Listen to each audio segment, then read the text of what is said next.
ये कहानी एक छोटे से गांव सोनापुर की है, जहां मिट्टी की खुशबू, रिश्तों की गर्माहट और रसोई से उठती खुशबू पूरे घर को जोड़कर रखती थी।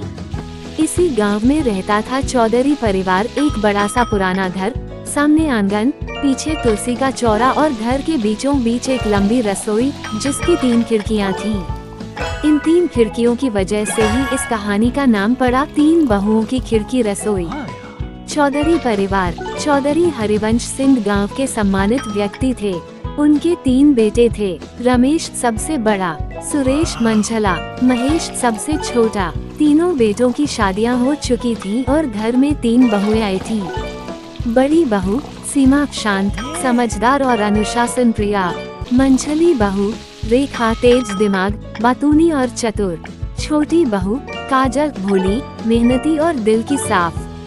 तीनों बहुएं अलग अलग स्वभाव की थीं, लेकिन एक ही रसोई साझा करती थीं। रसोई की समस्या। शुरुआत में सब ठीक था, लेकिन जैसे जैसे समय बीतता गया, रसोई को लेकर छोटी छोटी बातें बड़ी होने लगी। कोई कहता मसाला सही जगह नहीं रखा, तो कोई बोलता आज सब्जी में नमक ज्यादा है। धीरे धीरे माँ सास की तबीयत खराब रहने लगी और रसोई का सारा काम बहुओं पर आ गया। एक दिन सीमा ने कहा, क्यों ना हम तीनों अपनी अपनी खिड़की से खाना बनाएं। चूल्हे भी अलग होंगे और काम भी बच जाएगा। रेखा को ये बात जच गई। काजल ने भी हामी भर दी। 3 खिड़कियां, 3 चूल्हे।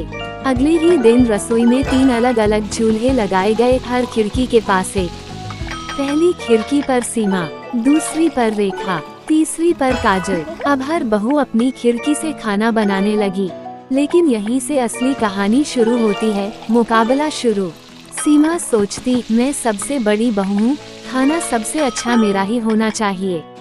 रेखा मन ही मन कहती, आज कुछ ऐसा बनाऊंगी कि सब उंगलियां चाटते रह जाएं।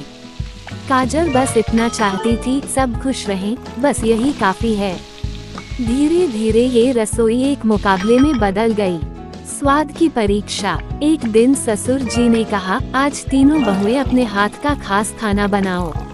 सीमा ने बनाई शाही सब्जी और पूरी, रेखा ने बनाई दम आलू और जीरा चावल, काजल ने बनाई साधारण दाल चावल और चटनी। जब खाना परोसा गया, सब हैरान रह गए।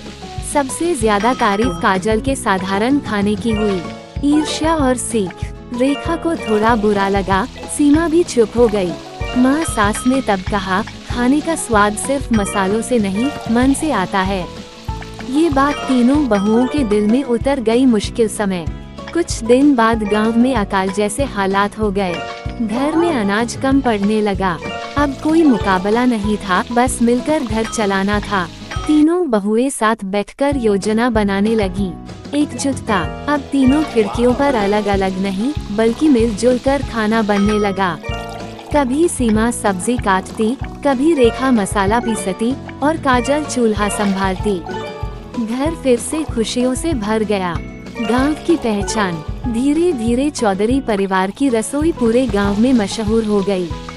लोग कहते, जहां 3 बहुएं दिल से मिल जाएं, वहां स्वाद खुद चला आता है।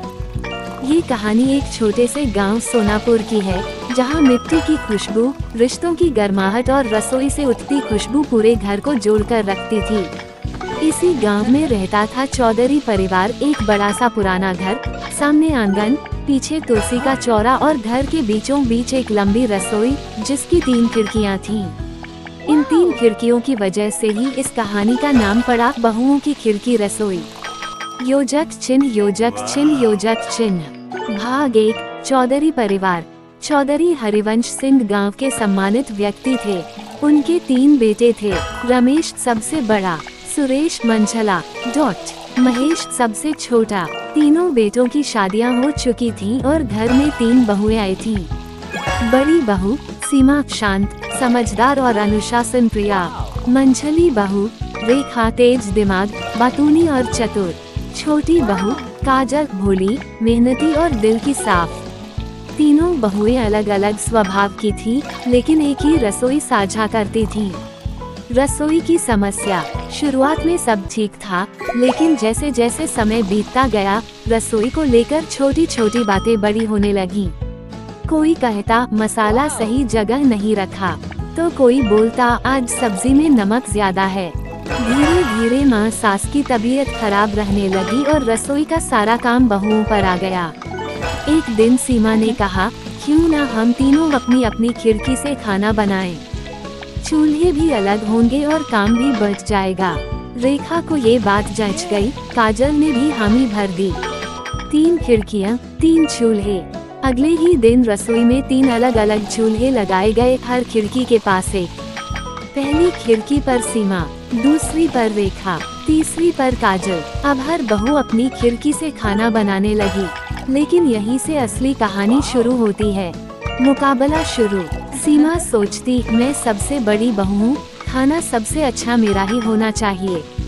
रेखा मन ही मन कहती, आज कुछ ऐसा बनाऊंगी कि सब उंगलियां चाटते रह जाएं। काजल बस इतना चाहती थी, सब खुश रहें, बस यही काफी है। धीरे धीरे ये रसोई एक मुकाबले में बदल गई। स्वाद की परीक्षा। एक दिन ससुर जी ने कहा, आज तीनों बहुएं अपने हाथ का खास खाना बनाओ। सीमा ने बनाई शाही सब्जी और पूरी, रेखा ने बनाई दम आलू और जीरा चावल, काजल ने बनाई साधारण दाल चावल और चटनी। जब खाना परोसा गया, सब हैरान रह गए। सबसे ज्यादा तारीफ काजल के साधारण खाने की हुई। ईर्ष्या और सीख। रेखा को थोड़ा बुरा लगा, सीमा भी चुप हो गई। माँ सास ने तब कहा, खाने का स्वाद सिर्फ मसालों से नहीं, मन से आता है। ये बात तीनों बहुओं के दिल में उतर गई। मुश्किल समय। कुछ दिन बाद गांव में अकाल जैसे हालात हो गए। घर में अनाज कम पड़ने लगा। अब कोई मुकाबला नहीं था, बस मिलकर घर चलाना था। तीनों बहुएं साथ बैठकर योजना बनाने लगी। एकजुटता। अब तीनों खिड़कियों पर अलग अलग नहीं, बल्कि मिलजुल कर खाना बनने लगा। कभी सीमा सब्जी काटती, कभी रेखा मसाला पीसती और काजल चूल्हा संभालती। घर फिर से खुशियों से भर गया। गांव की पहचान। धीरे धीरे चौधरी परिवार की रसोई पूरे गांव में मशहूर हो गई। लोग कहते, जहां 3 बहुएं दिल से मिल जाएं, वहां स्वाद खुद चला आता है। समय शांति से बीत रहा था, लेकिन जिंदगी बिना इम्तिहान के कहां चलती है। एक दिन खबर आई कि चौधरी हरिवंश सिंह की तबीयत अचानक बिगड़ गई। घर की जिम्मेदारियां अब पूरी तरह बहुओं पर आ गईं। तीनों बहुएं समझ गईं कि अब सिर्फ रसोई नहीं, पूरा घर मिलकर संभालना होगा। जिम्मेदारी का बंटवारा। सीमा ने हिसाब किताब अपने हाथ में लिया। रेखा ने गांव से जुड़े काम और बातचीत संभाली। काजल घर की देखभाल और सबका ख्याल रखने लगी। पहली बार किसी ने किसी के काम में टोका टाकी नहीं की, बाहर की आग। कुछ रिश्तेदारों को यह एकता रास नहीं आई। कानाफूसी शुरू हुई। तीनों बहुएं मिलकर घर पर राज कर रही हैं। रेखा को गुस्सा आया, सीमा चुप रही, काजल की आंखें भर आई सच की ताकत। गांव की सभा में रेखा ने शांति से कहा, हम राज नहीं कर रहे, जिम्मेदारी निभा रहे हैं। सीमा ने सबूतों के साथ घर का हिसाब दिखाया। काजल ने बुजुर्गों की सेवा की कहानी सुनाई। सभा में सन्नाटा छा गया। पिता का आशीर्वाद। कुछ दिनों बाद हरिवंश सिंह ठीक होकर लौटे। उन्होंने तीनों बहुओं को गले लगाया और कहा, आज तुमने मेरा सिर ऊंचा कर दिया। तीनों की आंखों में आंसू और चेहरे पर मुस्कान थी। खिड़की रसोई से पहचान तक। अब रसोई सिर्फ खाना बनाने की जगह नहीं रही, वो सीख, सहयोग और संस्कार की पहचान बन गई। गांव के बच्चे वहां आकर मदद करना सीखने लगे।